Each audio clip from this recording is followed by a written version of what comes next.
श्री स्वामी समर्थ. अक्षय तृतीया या शुभ दिवशी आपल्याला लक्ष्मी प्राप्तीसाठी तसेच घरात बरकत येण्यासाठी, घरात सुखसमृद्धी राहण्यासाठी एक छोटासा उपाय करायचा आहे. तो उपाय कोणता ते जाणून घेऊया. आपल्या घराचा जो उंबरठा असतो त्याच्यावर आपल्याला हळदीचं लेपन करायचं आहे.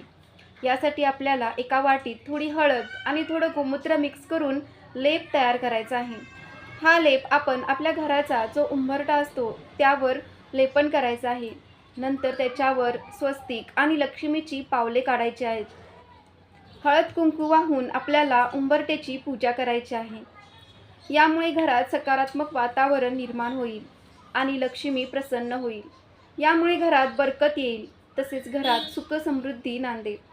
हा छोटासा उपाय अक्षय तृतीया या शुभ दिवशी नक्की करून बघा. तसेच हा उपाय केल्यावर तुम्हाला थोड्या दिवसातच फरक अनुभवायचा